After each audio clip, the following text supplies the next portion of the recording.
Hello my dear students, welcome to our YouTube channel English Urdu tutorial. तो my dear students, हम लोगों ने पिछली वीडियोस में लेटेस्ट वर्कआउट 1.1 के सारे सम्स सॉल्व कर चुके थे। तो इस वीडियो में हम लोग लेटेस्ट वर्कआउट 1.2 के सम्स को सॉल्व करेंगे। तो एक नंबर में क्या है, देखिए, latest write T for true and F for false statements from the following. हम लोग क्या करना है, देखिए टोटल 6 स्टेटमेंट दिया गया है।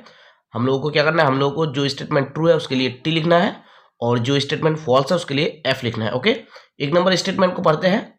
The sum of two rational numbers will always be rational. बोल रहा है कि दो रैशनल नंबर का सम हमेशा रैशनल होगा। तो ये ट्रू है, क्योंकि मैंने आप लोगों को पिछली वीडियो में दिखाया था कि 9 नंबर में जो सम था कि दो रैशनल नंबर का सम, मैंने दो रैशनल नंबर क्या क्या माना था, 7/10 और 19/30। ये दोनों का सम निकाला तो क्या मिला था हम लोग को 4/3। तो ये क्या है, ये रैशनल नंबर है, यानी कि दो रैशनल नंबर का सम रैशनल नंबर ही होता है। ठीक है, दो रैशनल नंबर का सम क्या होता है, हमेशा ही रैशनल नंबर होता है। तो इसलिए ये क्या होगा, ट्रू होगा। और अगर समझ में ना आए तो फिर से मैं एक बार बता रहा हूँ। देखिए, मान लिया कि एक रैशनल नंबर है 7/10 और दूसरा रैशनल नंबर है 19/30। ठीक है, अगर इसका सम निकालेंगे तो इसका मतलब प्लस करना है। तो एलसीएम क्या आ जाएगा, 10 और 30 का 30। ओके, 10 से 30 को भागेंगे 3 मिलेगा, 3 से 7 को गुना करेंगे 3 7 जाए 21 प्लस 30 से 30 को डिवाइड करेंगे तो 1 मिलेगा, 1 से 19 को गुना करेंगे तो 19 होगा। ओके, इक्वल टू, अब 21 और 19 कितना हो जाएगा, 40, नीचे कितना है 30 है तो 30, 0 0 कैंसिल हो जाएगा तो हम लोग क्या मिलेगा, 4/3। तो देखिए ये क्या है, 4/3, ये तो रैशनल नंबर ही है। क्या है, रैशनल नंबर है। तो इसका मतलब दो रैशनल नंबर का सम अगर निकालेंगे तो रैशनल नंबर ही मिलेगा हमेशा ही। ओके, तो इसीलिए ये क्या है, ये है ट्रू। एक नंबर स्टेटमेंट क्या होगा, ट्रू होगा। तो इसलिए यहाँ पे टी लिखते हैं। ओके, अब आ जाइए 2 नंबर स्टेटमेंट में। The sum of two irrational numbers will always be irrational. बोल रहा है कि दो इरेशनल नंबर का सम हमेशा इरेशनल नंबर होगा। तो देखिए ये स्टेटमेंट फॉल्स है, दो इरेशनल नंबर का सम हमेशा इरेशनल नंबर नहीं होगा। मान लिया कि एक इरेशनल नंबर जो है √2 है और दूसरा इरेशनल नंबर जो है -√2 है। देखिए, रैशनल या इरेशनल दोनों ही नंबर नेगेटिव भी हो सकते हैं, पॉजिटिव भी हो सकते हैं, नेगेटिव भी हो सकते हैं। तो मान लीजिए कि एक इरेशनल नंबर जो है वो √2 है और दूसरा इरेशनल नंबर -√2 है। अब ये दोनों का अगर सम निकालेंगे तो क्या करना पड़ेगा, हम लोग को प्लस करना होगा। तो इसको ब्रैकेट में कर लेंगे और इसको भी ब्रैकेट में कर लेंगे। ठीक है, इक्वल टू √2 का √2, अब प्लस माइनस क्या होगा, -√2 का √2। अब देखिए, +√2 -√2 कैंसिल हो जाएगा तो क्या मिलेगा हम लोग को, 0। और 0 क्या है, 0 एक रैशनल नंबर है, क्योंकि ये P/Q फॉर्म में है। P की वैल्यू क्या है, 0, और Q की वैल्यू कुछ भी नहीं है नीचे, तो इसका मतलब 1 है। ठीक है, P की वैल्यू 0 और Q की वैल्यू 1 है, तो 0 एक रैशनल नंबर है। ओके, तो हम लोग को दो इरेशनल नंबर का सम हम लोग को क्या मिला, हम लोग को रैशनल नंबर मिला, 0 मिला। 0 क्या है, 0 रैशनल नंबर है। तो यहाँ पर बोल रहा है कि दो इरेशनल नंबर का सम हमेशा इरेशनल होगा। तो ये स्टेटमेंट फॉल्स है, हमेशा इरेशनल नहीं होगा, कभी रैशनल होगा और कभी इरेशनल नंबर होगा। ओके, तो ये स्टेटमेंट फॉल्स है। अब आ जाइए 3 नंबर स्टेटमेंट में। तो देखिए 3 नंबर में क्या है, the product of two rational numbers will always be rational. बोल रहा है कि दो रैशनल नंबर का प्रोडक्ट हमेशा रैशनल होगा, मतलब रैशनल नंबर होगा।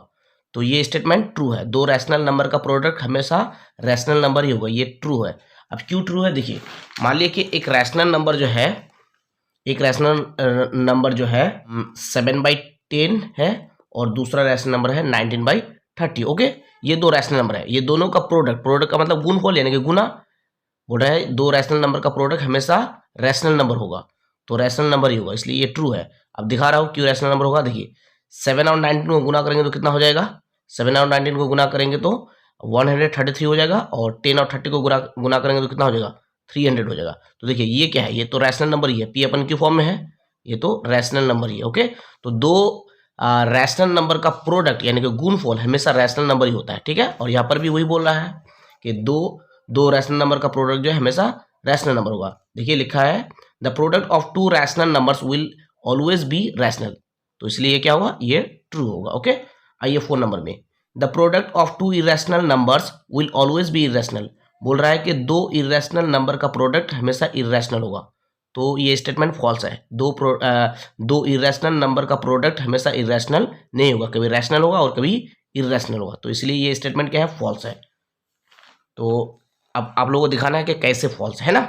तो मान लिए कि एक इरेशनल नंबर है √3 और दूसरा इरेशनल नंबर है √7। ये दोनों का प्रोडक्ट हमको क्या मिलेगा? √3 और √7 को गुना करेंगे तो √21। तो √21 तो इरेशनल नंबर है, ये तो इरेशनल मिल गया। ठीक है, अब एक इरेशनल नंबर को मानते हैं √18 और दूसरा को मानते हैं √2। इसको गुना कीजिए, कितना होगा? 18 टू या 36 यानी √36, और √36 से हमको क्या मिलेगा? 6 मिलेगा। तो 6 क्या है? 6 तो है रैशनल नंबर। ये मिला इरेशनल और ये मिला रैशनल। तो इसका मतलब दो इरेशनल नंबर का प्रोडक्ट हमेशा इरेशनल नहीं होगा, कभी रैशनल होगा और कभी इरेशनल होगा। ओके, इसलिए ये स्टेटमेंट क्या है? फॉल्स है। ओके, यहाँ पे बोल रहा है कि दो इरेशनल नंबर का प्रोडक्ट हमेशा इरेशनल होगा। तो हमेशा इरेशनल नहीं होगा, कभी रैशनल होगा और कभी इरेशनल होगा, ये इसलिए फॉल्स है। अब आइए 5 नंबर स्टेटमेंट में, each rational number must be real. बोल रहा है कि हर एक रैशनल नंबर जो है रियल है। तो ये ट्रू है, क्योंकि रैशनल नंबर और इरेशनल नंबर को ही लेकर रियल नंबर बना है। क्या बना है? रियल नंबर बना है। रैशनल नंबर और इरेशनल नंबर से क्या बना है? रियल नंबर बना है। तो यहाँ पर बोल रहा है कि ईच रैशनल नंबर, हर एक rational number must be real, मतलब रियल है, रियल नंबर है। हर एक रैशनल नंबर रियल नंबर ही है। ओके, इसलिए ये स्टेटमेंट क्या है? ट्रू है। तो यहाँ पे लिखेंगे टी। अब आ जाइए 6 नंबर स्टेटमेंट में, जो कि लास्ट स्टेटमेंट है ट्रू फॉल्स में। Each real number must be irrational, बोलता है हर एक रियल नंबर इरेशनल है। तो ये फॉल्स है, हर एक रियल नंबर इरेशनल नहीं है। देखिए, रैशनल नंबर और इरेशनल नंबर मिलके रियल नंबर बना है। तो यहाँ पर बोल रहा है कि ईच रियल नंबर, मतलब हर एक real number must be irrational, मतलब हर एक रियल नंबर इरेशनल नंबर है। तो हर एक रियल नंबर इरेशनल नहीं है, कोई रैशनल है और कोई इरेशनल है, इसलिए ये क्या होगा? फॉल्स होगा। हर एक रियल नंबर इरेशनल नहीं है, कुछ कुछ रैशनल नंबर भी है, क्योंकि रैशनल और इरेशनल नंबर को मिलाकर क्या बना है? रियल नंबर बना है। तो हर एक रियल नंबर इरेशनल नंबर नहीं है, रैशनल नंबर भी है, इसलिए स्टेटमेंट क्या होगा? फॉल्स होगा। क्या होगा? फॉल्स होगा। आई होप कि आप लोगों को समझ में आ गया होगा, और अगर नहीं समझ में आ रहा है तो फर्स्ट वीडियो को जरूर देखिएगा, आपके बेसिक कॉन्सेप्ट क्लियर हो जाएगा। अब आ जाइए 2 नंबर में। तो 2 नंबर में देखिए क्या है? What is meant by irrational numbers, मतलब इरेशनल नंबर किसे कहते हैं वो हम लोग को लिखना पड़ेगा। इरेशनल नंबर से आप क्या समझते हैं वो हम लोग को लिखना पड़ेगा। आगे क्या बोला है? Let me right 4 irrational numbers, और हम लोग को 4 इरेशनल नंबर को लिखना पड़ेगा। तो इरेशनल नंबर क्या है वो पहले लिखना है। तो इरेशनल नंबर का डेफिनेशन हम लोग लिख सकते हैं इस तरह से, the numbers which cannot be expressed in the form of P upon Q called irrational number। जिस नंबर को हम लोग P अपन Q फॉर्म में नहीं लिख सकते उसे ही क्या कहते हैं? Irrational numbers. ओके, आप लोगों को मैंने फर्स्ट वीडियो में भी बताया था। अब हम लोग को 4 इरेशनल नंबर को लिखना है। तो 4 irrational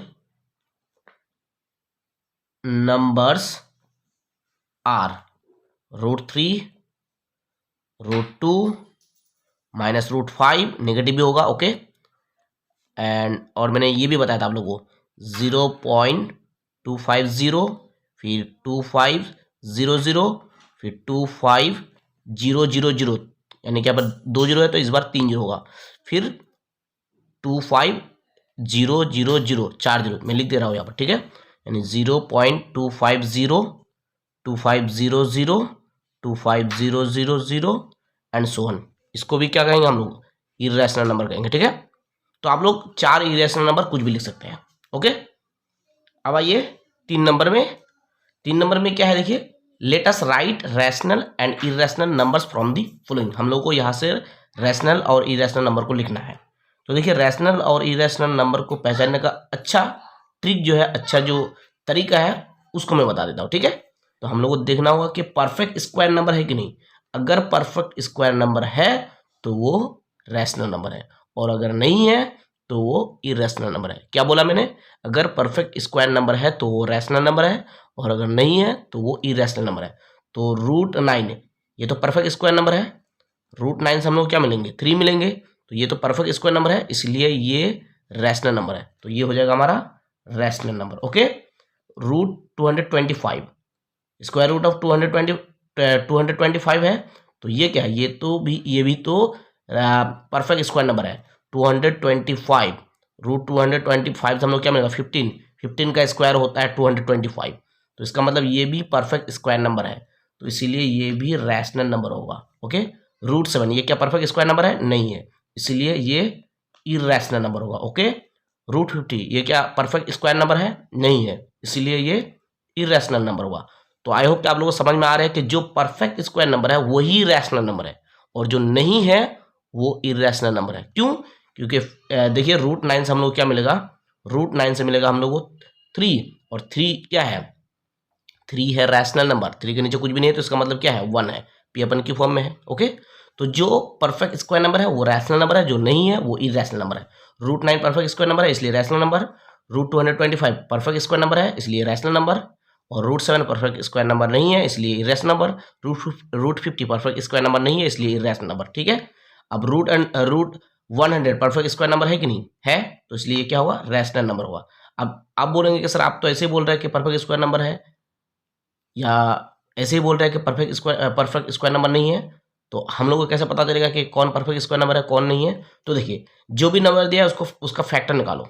जैसे 9 दिया गया था तो 9 का फैक्टर निकालो। ठीक है, 3 3 जो 9, यहाँ पे हम लोग को पेयर में मिलना चाहिए। अगर पेयर में मिल रहा है तो इसका मतलब परफेक्ट स्क्वायर नंबर है। ओके, पेयर में है अगर, तो उसका मतलब क्या? परफेक्ट स्क्वायर नंबर है। √9 इज इक्वल हम लोग लिख सकते हैं 3 × 3। ठीक है, फैक्टर करके, तो 2 3 में से क्या मिलेगा? 1 3 मिलेगा, और ये 3 क्या है? रैशनल नंबर है। ओके, तो जो परफेक्ट स्क्वायर नंबर है वही रैशनल नंबर है, और पहचानना कैसे है? फैक्टर करके देख लेना है अगर याद ना हो। ठीक है, अब आइए 6 नंबर में, तो देखिए क्या है? -√81, तो 81 परफेक्ट स्क्वायर नंबर है कि नहीं है? 9 का स्क्वायर 81 होता है। ओके, तो इसका मतलब ये भी क्या है? ये भी रैशनल नंबर है। अब यहाँ पर साइन क्या है? माइनस यानी नेगेटिव, तो रैशनल नंबर नेगेटिव भी हो सकता है। ओके, तो इसलिए ये भी क्या है? रैशनल नंबर है। √42 परफेक्ट स्क्वायर नंबर नहीं है, तो इसलिए इरैशनल नंबर है। √29 परफेक्ट स्क्वायर नंबर नहीं है, इसलिए ये इरैशनल नंबर है। और यहाँ पर है -√1000, तो 1000 जो है ये परफेक्ट स्क्वायर नंबर नहीं है, इसलिए ये इरैशनल है। क्या है? इरैशनल है। ठीक है, 1000 का अगर फैक्टर करोगे तो तुमको क्या मिलेगा? 10 लोगे तो 10 1 10, 100 मिलेगा, फिर से 10 लोगे तो 10 1 10, तो 3 10 मिलेगा। पेयर में नहीं मिल रहा है, इसका तो पेयर मिल गया, इसका पेयर मिला नहीं मिला, इसलिए ये परफेक्ट स्क्वायर नंबर नहीं है। ओके, इसलिए ये इरैशनल नंबर है। तो मुझे उम्मीद है कि आप लोगों को समझ में आ गया होगा कि कौन रूट वाला नंबर रैशनल होगा और कौन इरैशनल होगा।